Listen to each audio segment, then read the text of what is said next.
about the restoration of our republic. We want to educate, encourage, enable the power. We stand for integrity, honesty, self-reliance, self-defense, and most importantly, no compromise on our foundational principles. This is America's Voice Now. Find America's Voice Now on Facebook and at americasvoicenow.org. Here's Michael Evans.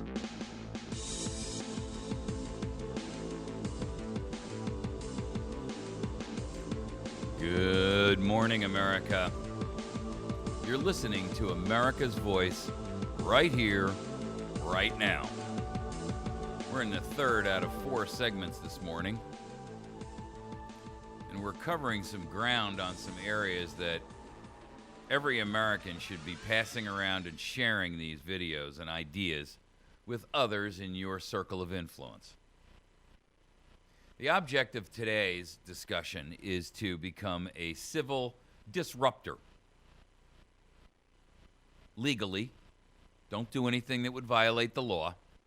Don't do anything that would be construed to be, illegal. But do anything and everything in your power to broomstick the spokes of federal, state, and local governments. Bog them down in paperwork. So far, we talked about the EPA and how it's become a domestic terrorist that's cloaked as a federal agency. Ladies and gentlemen, they are a domestic terrorist. I'm telling you right now that the EPA, and there are many other agencies among them, by the way, but the EPA is particularly egregious because they carry such enormous weight and power that, it's the elephant versus the mouse theory, right? Or the elephant versus the fly.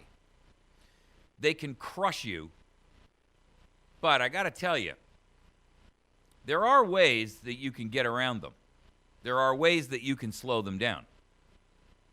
You can file lawsuits against them.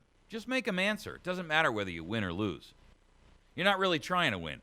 You're just going to pay your $18 filing fee or your $500 filing fee. Take a collection up. Go to your local church and say, you know what? Instead of, giving to this fund for the something or other this week, we're going to take a collection up that's going to allow us to file a lawsuit in federal government against the EPA. We don't expect to win. We just expect to bury them in paperwork and have them bury us in paperwork. Of course, we'll save it all so that when coal is eliminated from our economy, we can use it for firewood to heat the church. But you get the point. You see, the point is not whether or not you win. The point is to harass them to death. You don't die from a bee sting. But if you're stung by 1,000 bees, you go into anaphylactic shock. You don't die from a fire ant bite. But if 5,000 fire ants bite you, you're a dead man. So I'm asking you, are you being creative? Are you being thoughtful? Harris Corporation. In our second segment, we talked about them and the stingray that they put up that replaces a cell tower, and you are, without your knowledge or permission, all of your personal information, including your contact records and all of the lists that are in your phones, all of their text messages, all your voice calls, that's all being captured by local county and city police departments and sheriff's departments under the guise of fighting crime. Hey, let me tell you something. You know some of the people in your county sheriff's department and some of your local city police. You trust them with personal information? Really? So, how do we stop that? Well, if you have any connection to Harris Corporation in any way, shape, or form, muck up the works. Make sure that the bill of lading gets put on the bottom of the pile time and time and time again. Make sure that the box that was supposed to go to Milwaukee ends up in Miami.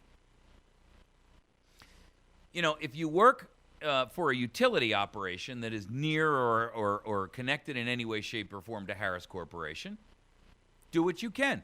If they forget to pay their bill, if they're 1 minute late, shut them off. Hey, it was just a mistake. I'm not suggesting you do anything illegal.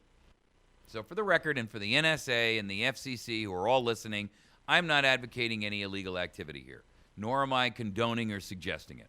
What I am saying is that we as partisan Americans, partisan patriots, have an opportunity to, right now, drag Gulliver to its knees, Lilliputian style, David and Goliath style, the mouse and the elephant style. And it's going to take every one of us to attack on multiple fronts. But when you get 5,000 Lilliputians who all throw a piece of thread around Gulliver, suddenly the giant can't move. Indiana, they eliminated Common Core. That's the story all over the place. Indiana passes a Common Core elimination program. Yay! Not so fast. The woman who refused to sign off on Common Core as the federal standard, her name is Stotsky, Dr. Sandra Stotsky, she refused to sign off on the national standards while she was reviewing Common Core under the validation group. By the way, they hired 2 actual educators, only 2, to review the documentation that they created for Common Core, and both of them refused to sign off on it. Anyway, she was hired by Indiana to review the state's new proposed state standards that are going to replace Common Core. You know what she says? It's a grand deception. Hello. It's a grand deception. Her words, not mine. Now, she ought to know. And what she's saying is this. Basically, they've taken Common Core and they've said, the name Common Core is a poison pill, so let's eliminate it.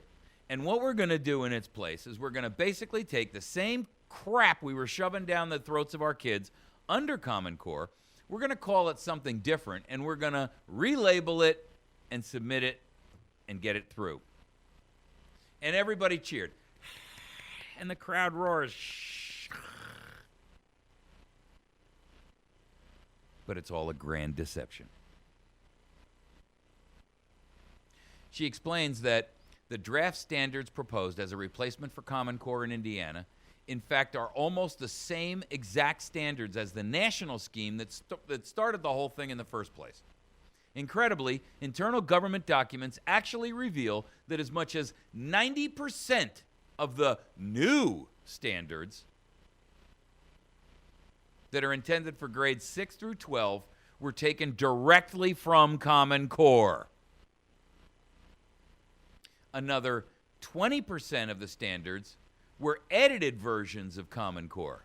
So all they did is change a word or two, and so basically 90% of the entire project is Common Core all over again. About half of the new standards from kindergarten through 5th grade were lifted from Common Core.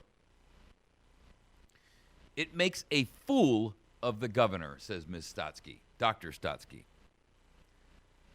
She is the premier national expert on Common Core, and she was quoted as saying this by Fox News about Indiana's allegedly new standards. Quote, "The governor is being embarrassed by his own Department of Education if the final version is too close to Common Core. Based on the legislation rejecting Common Core, the Indiana Board of Education is set to vote on the proposed new standards in late April. It is not immediately clear whether or not they would be approved, and opposition is building as the public slowly realizes they've again been taken for a ride." So, let's get back to the premise of today's show. How do you muck up the works? Okay, here we go.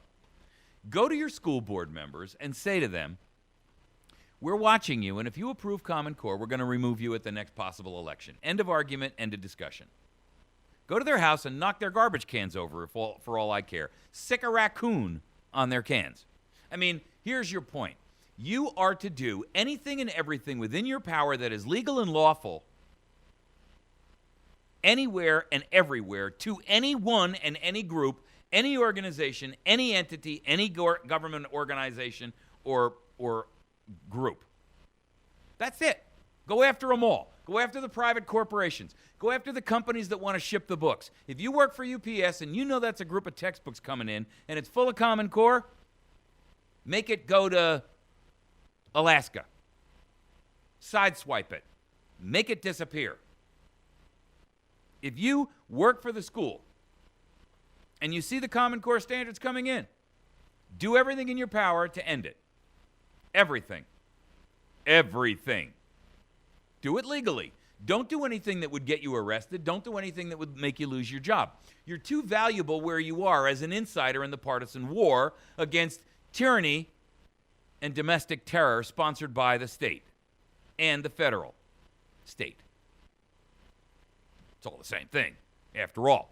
I mean, ideally, don't you see the goal is one state anyway, with 50 distinct regional managers. Don't you get it? So what is your job? Your job is to figure out any way and every way. File lawsuits in your county. Get a county resolution with your county commissioners together that says Common Core cannot be instituted here.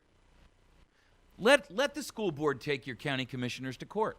It's going to take them 2 years to get up through the court system. Let them file a suit. Who cares?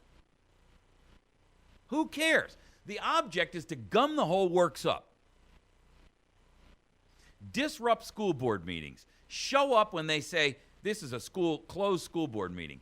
80 parents should be there and say, there is no such thing as a closed board meeting. We're the owners of the school system. We're the ones who pay the taxes. They're our children. You here are managers. You work for us. And if they will not play ball, dishonorably discharge them. Did you hear what I said? Dishonorable discharge. Put that bumper sticker on the back of their car in the parking lot. Yeah, get some bumper stickers made up that you can find any politician's car and put it right on there. Make sure you put it on there with removable stickums so that they can't accuse you of vandalism. And all it says is, I'm a politician and my constituents have dishonorably discharged me for treason. Get them made up. Put them up on their Facebook page. Put them up on their front door. Get some banners made up and stick it in their yard at night. Get a full-size banner made up so that nobody can miss it. Get some banners and put them up in public that says, School Board Member Jones wants Common Core. Our town wants him dishonorably discharged for treason. And put up 100 of them in your town. Just put them up everywhere. Let everybody see them. Put them up where everybody who goes by on a major roadway, driving to and from work or on a major highway will see it. Expose them for what they are. Write op-eds in the newspaper. If you've got a secret on one of your board members, expose them. Oh, Bob has got a problem with drinking that he's been keeping from the community. Figure out a way to let the community know that Bob, the school board member, has a problem because he sucks down a fifth of vodka every day. You see, your job is to fight tyranny any way and every way. What does that mean? That means you get creative and you do what you got to do. I'm going to find, and I want to make sure I'm giving it to you correctly. And I know it, I have it memorized, but I got my brain wrapped around something else right now, and I don't want to misquote this one. But here's the point. Here it is. Thomas Jefferson. I have sworn upon the altar of God eternal hostility against every form of tyranny over the mind of man. So, what does eternal hostility mean? Hello? What does eternal hostility against every form of tyranny mean? I have sworn upon the altar of God eternal hostility against every form of tyranny over the mind of man. Well, I'll tell you what that means to me. That means to me that the school board building isn't unlocked when they show up for their meeting. You just forgot.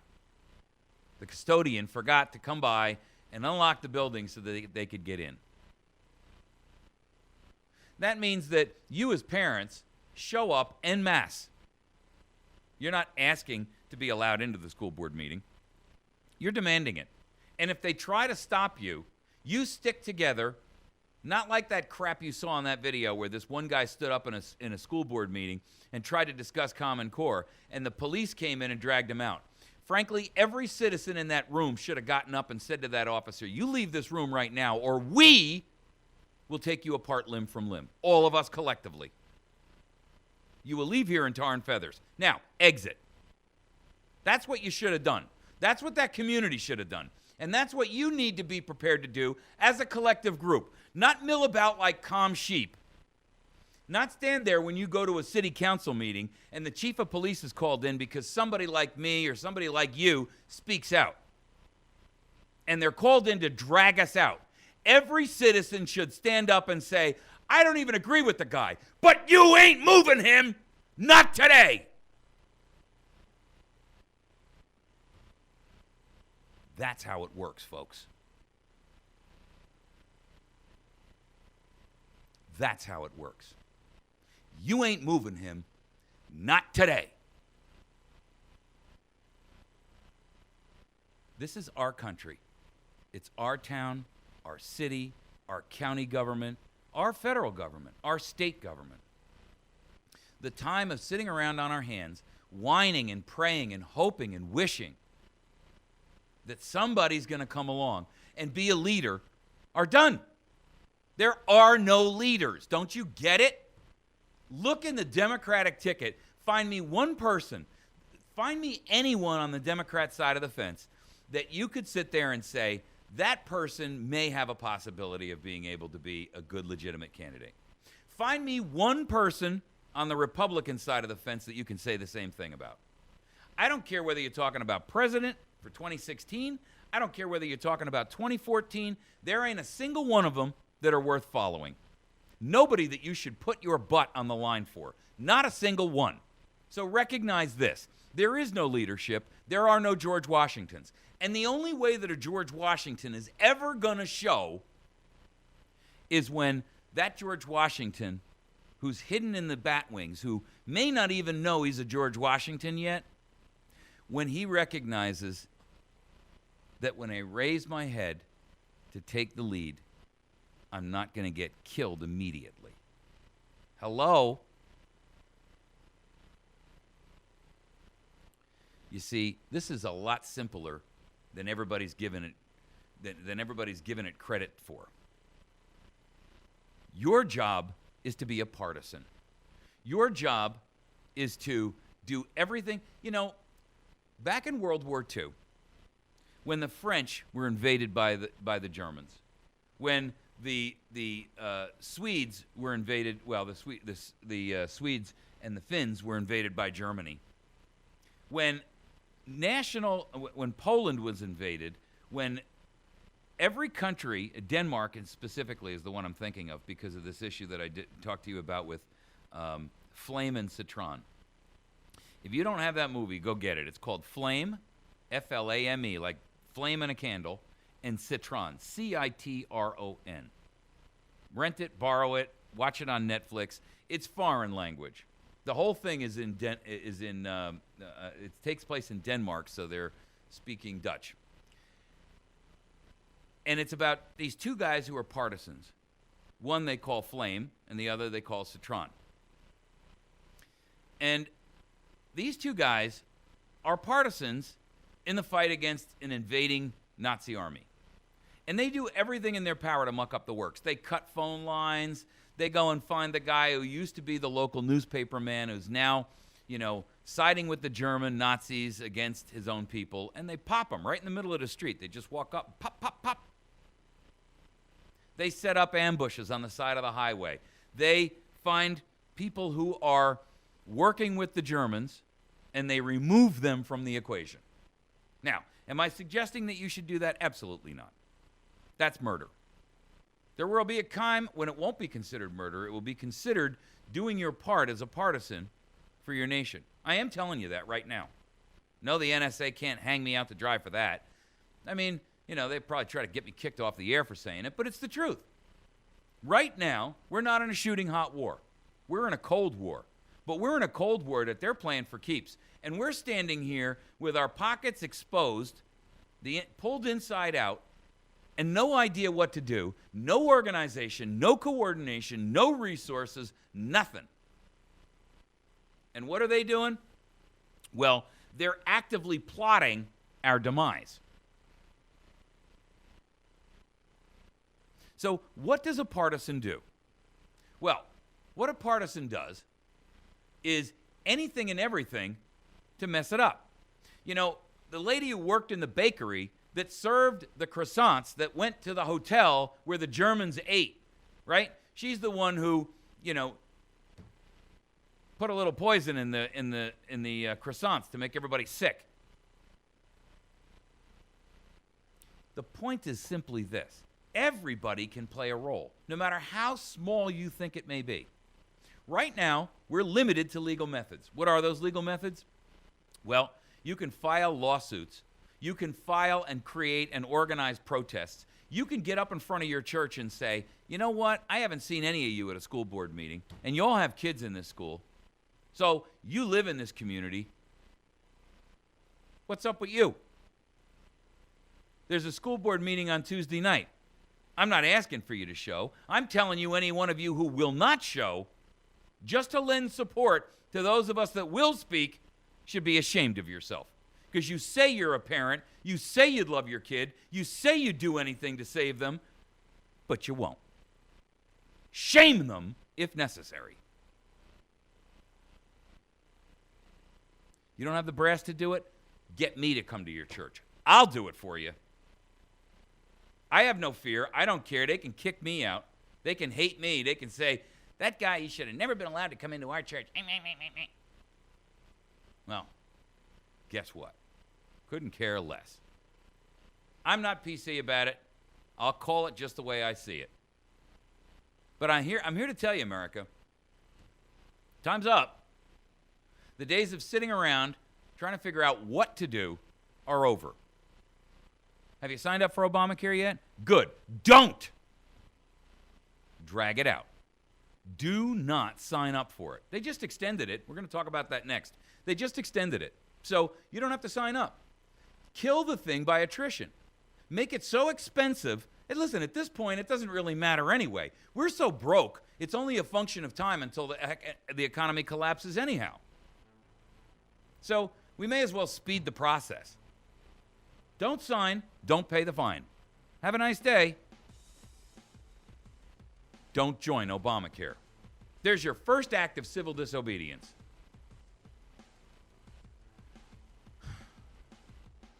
Man, I wish I wasn't on the radio and I could say what I had to say. All right. We're going to take a quick break. When we return, that's what we're going to talk about. The Obamacare extension is a confession of lawlessness, and worse yet, every subsidy that's been given to anyone who signed up on the federal website is illegal. Yup, illegal. We'll be right back.